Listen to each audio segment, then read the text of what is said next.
Going gets tough. The tough gets are going, and at St. Mary's Stadium, Entebbe, Vipers SC have just showed why the champions are probably cut from a different cloth. Yunus Junior Sentamu are scoring a brace in the second half of the game, and Gusto Mlongo coming off the bench to make sure that he puts that final nail in Entebbe UPPC's coffin, as Vipers SC now widen the gap as they top the StarTimes Uganda Premier League, 7 points separating them from the second placed SC Villa after KCCA Football Club slipped on the banana appeal yesterday. Today, Vipers SC remained focused on the prize, as now they are chasing the StarTimes Uganda Premier League title.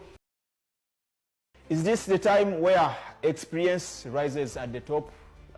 Tony was speaking here, and I didn't see a match of Yunus Sentamu in the first half of the game, but he said he must stay there, and he has shown why probably experience is needed at this particular time when the title is actually on the line. You need such players, and Yunus is among the players that probably is showing that at Vipers currently.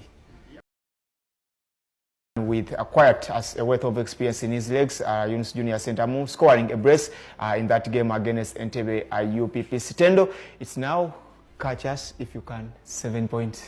Yeah, like I said, the second half was going to be more technical, and it had to have the heart, because when Vipers are the ones asking the questions, you call for aggression and real game management. That is what I talked about, and for Tony to tell you what a defender is supposed to do, it shows so much of what we all expected. Now, in the second half, where you know Vipers is going to ask questions, they're going to come at you like hungry lions.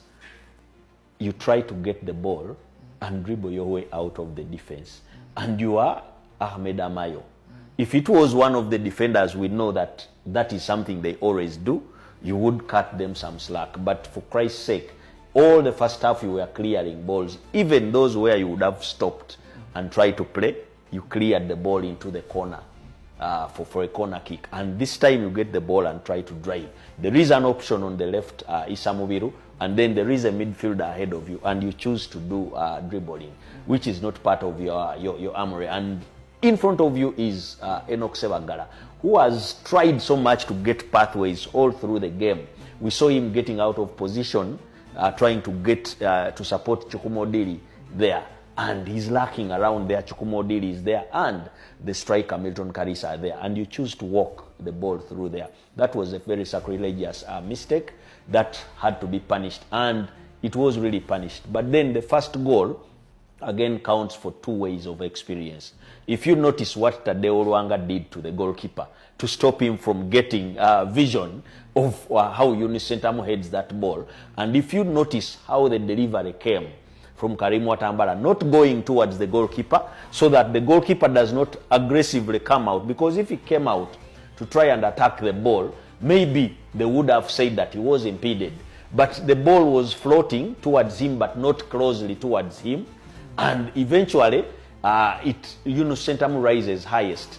The 2 defenders again, Ahmed Amayo and Mujuzi, none of them chose to mark Yunus Sentamu, who probably they thought was not the prime target for that long ball, and he leapt highest and headed the ball right into the net. So those 2 moments defined the experience that they have. Tadeo Luanga has been behind so many trophies during his time at Vipers before. Then when he went to Djibouti, the team won like 6 or 7 in a row.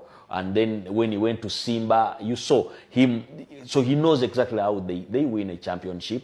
And that is why he was there. Even when we thought that he didn't have a good first half, maybe he stayed there until he cleared everything. The same way Yunus Sentamu. So all they needed was a cushion goal, because UPPC, like Tony said, would get chances because they missed so many. And I said they might rule those chances if the game ends like that way. So with a cushion goal, it was sure UPPC on average can only get a goal a game.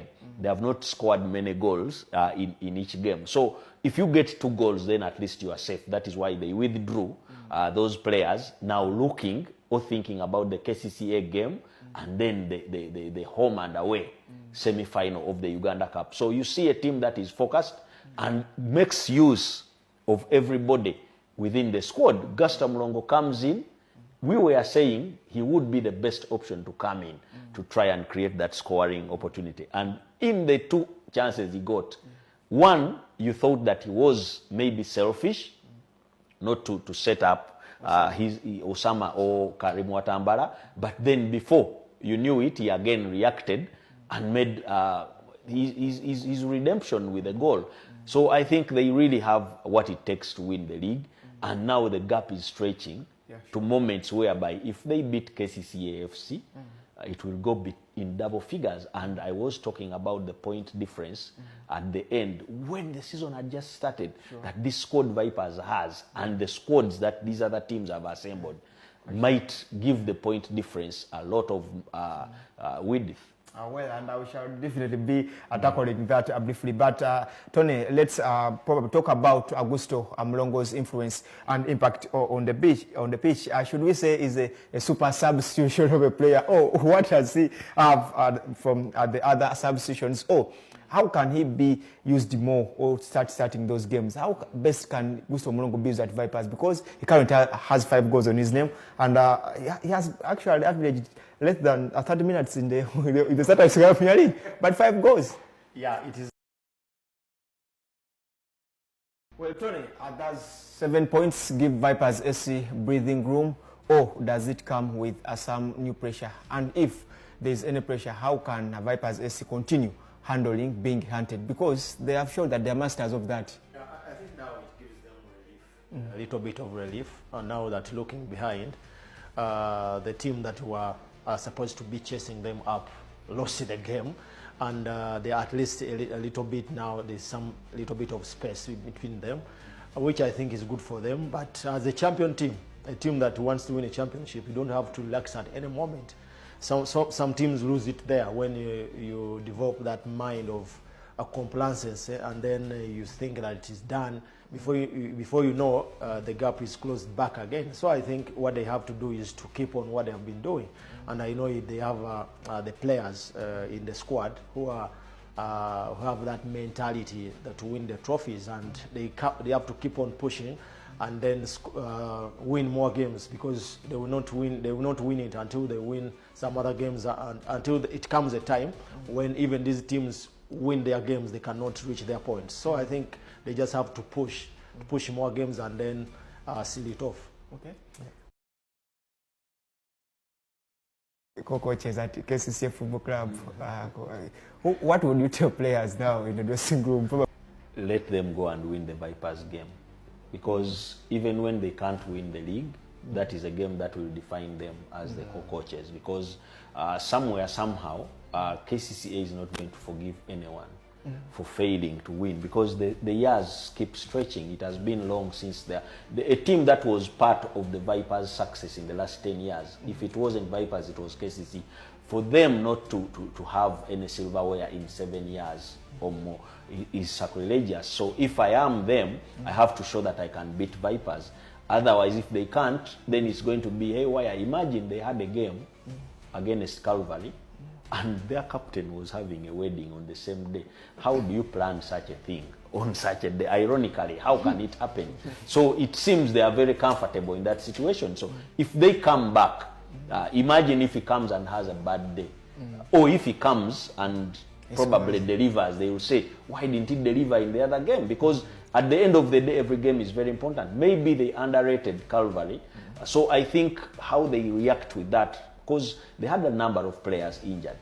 So with all the players injured, you cannot have the one that is okay having such a function. Because I think at this level, as the man, you can determine the date. Unless maybe culturally, like Tony told me, there are some tribes, if they give you a date and you try to change it, the bride does not appear.